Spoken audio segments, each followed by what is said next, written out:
Chapter 1791. Spear That Breaks the Shield. Zhang Yi's mind was filled with the shadows of those illusory humanoid creatures, and he couldn't help but tighten the ruby in his hand. Yang Xinxin reached out and pulled his arm. "Brother, don't be so anxious.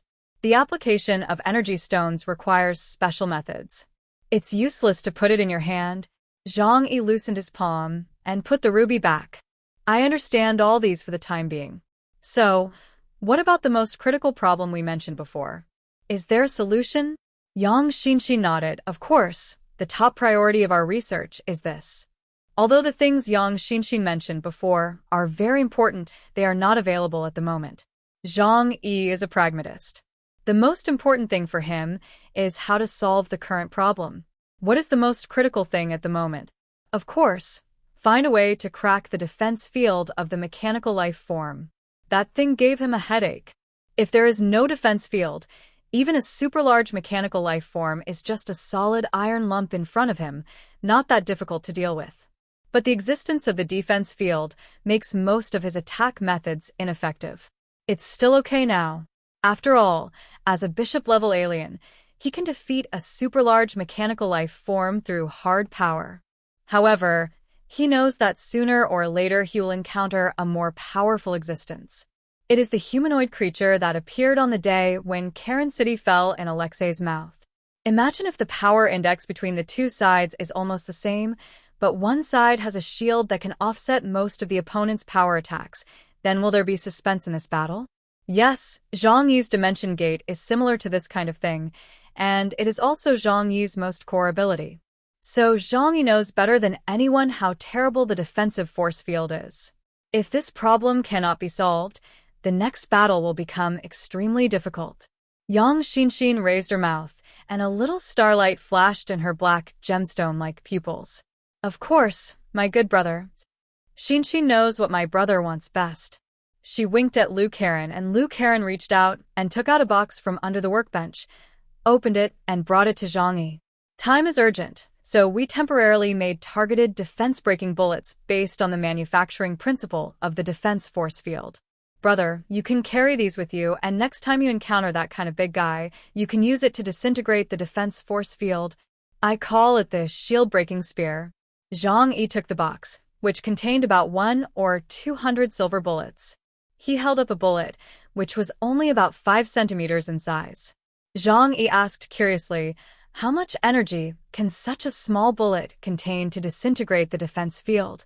Lu Qian explained with a smile. "The defense field is a special force field structure, and this bullet can release a disruptive field, causing the defense field to have flaws, making it easier to break.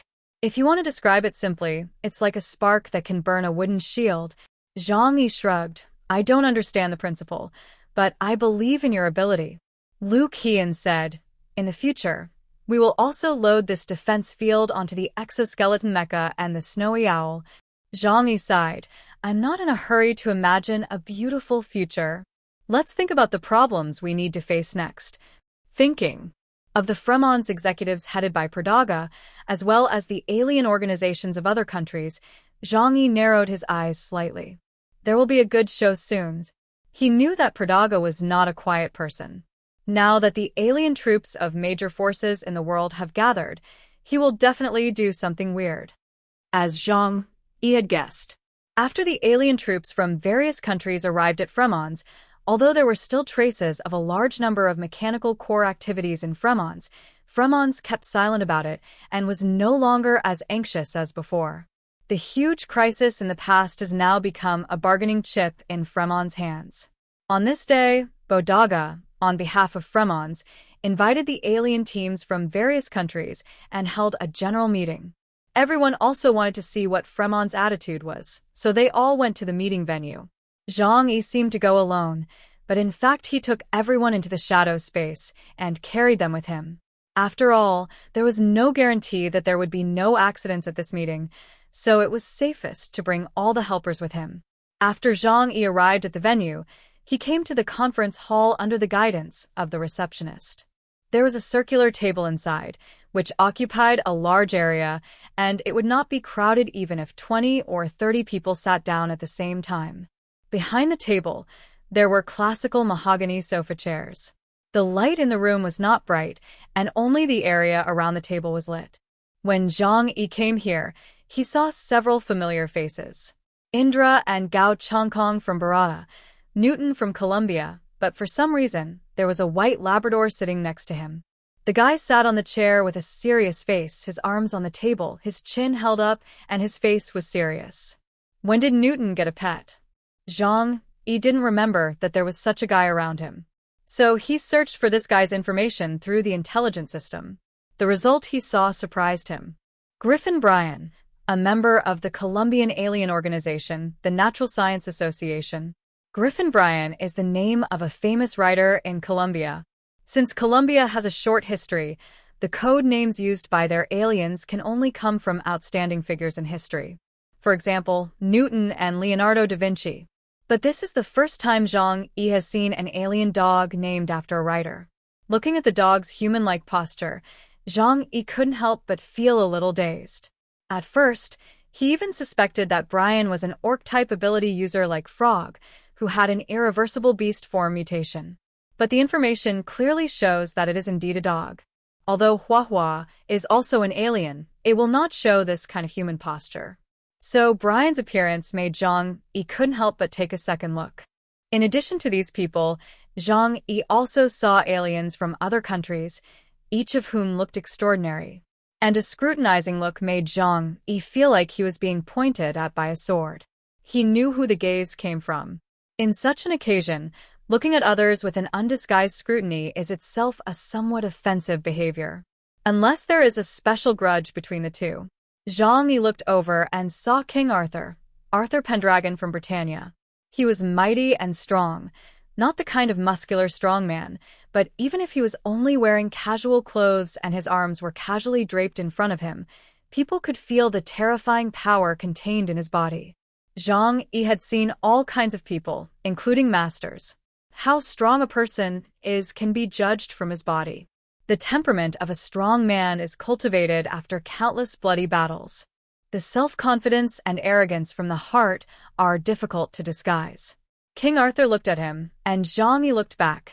The eyes of the two crossed in midair. There was no murderous intent, or even hostility, just a look at the strong. The calmness in King Arthur's eyes surprised Zhang Yi. Perhaps he really didn't care about the life or death of Boss, but the eagerness to fight Zhang Yi was reflected in his eyes.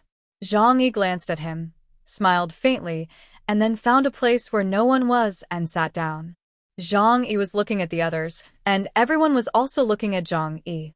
Today, Zhang Yi's name, Chaos, is known to everyone in the world. The most critical point is that he killed his way into Boruto, making the 8 tribes dare not confront him. This matter is enough to let everyone recognize this newly promoted top powerhouse of Huashu country. After Zhang Yi sat down, he silently waited for Fremon's people to arrive. Everyone came from various countries, and there was not much intersection between them. Some were even hostile to each other, so there was nothing to talk about.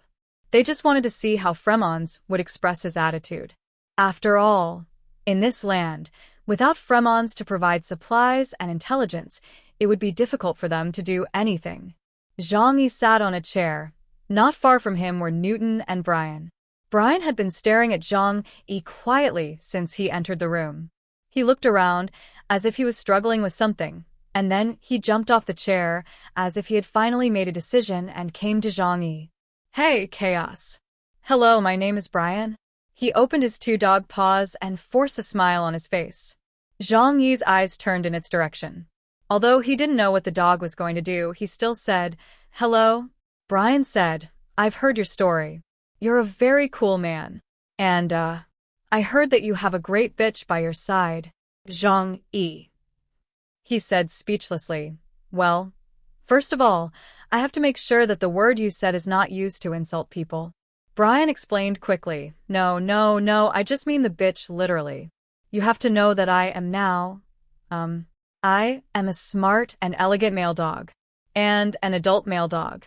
People like me have the same status in the dog world as Einstein has in the human world. I look down on those stupid, unevolved fellows. It walked over with a smile, poked Zhang Yi's leg with its elbow. and then raised its eyebrows. But I heard that you have a mutant female dog. Zhang, he thought about it. Mutated dog. He did have one by his side. That was Beibei, who was raised by Xing Tian's daughter. Hey? Is it a female dog? Zhang Yi touched his chin. I really haven't noticed it. Nonsense. Why should I care about that thing? He looked at Brian suspiciously. How do you know there is a female dog next to me? Brian proudly put his hands behind his back. I have been to Qingdao, where I smelled its scent. My nose is very sensitive. I can even imagine its appearance through its urine. Zhang Yi looked at it coldly. Now it is certain that this dog is a pervert. Zhang Yi's eyes made Brian a little hurt. Hey, buddy. Do you think I am a pervert in your heart? No, you can't do this to me. It patted its chest with its paws, with an angry face. Don't use human moral standards to evaluate a dog. Even if I pee on the street or just pee here, no one will think there is anything wrong with it. Newton, who was not far away, finally couldn't stand this stupid dog. That's enough, Brian. If you pee here, you will be kicked out. Brian turned back and glared at him fiercely. Newton, shut up. There is no shortage of blonde beauties with amazing bodies, but do you know how difficult it is to find a female dog that can communicate with my soul? At this point, it actually covered its face and cried. Oh, damn Professor Da Vinci.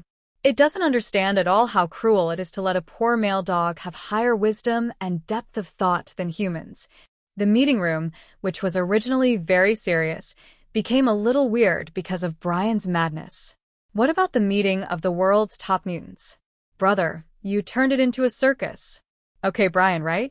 To put it bluntly, you just want to pull out a mutant female dog, right? Zhang Yi looked at Brian with indifference. Brian immediately retorted seriously. How can you say such vulgar words? I am a writer with very advanced thoughts and soul. What I want is a soul mate. Zhang Yi sneered a few times. Just a soul mate? If that's the case, I can consider helping you. Little stars immediately appeared in Brian's eyes. It ran to Zhang Yi, scratched Zhang Yi's thighs with its two front paws, and its tail shook like a small electric fan. Really? I knew you were a reliable person. Zhang Yi looked at him with drooping eyelids and casually took out a bottle of water from the alien space and took a sip. By the way, my dog is more than 3 meters tall. I mean, judging by the dog's posture, its length is more than 5 meters. If you really have ideas about it, you can probably only move a ladder. And Zhang Yi's gaze slowly shifted from its increasingly pitiful eyes to the middle of its two hind paws. The proportions are also completely asymmetrical. Brian's whole dog was struck by lightning, and it covered its head and cried bitterly. Oh, God. Why do you treat me like this?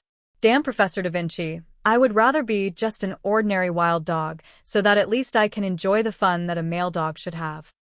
Brian covered his face and cried bitterly.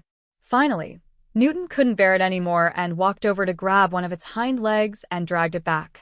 Well, it's not that easy to drive a big car. If it doesn't work, I'll go back and make a robot dog for you. Damn it. I'm a noble dog rider. What I want is a bitch with a soul.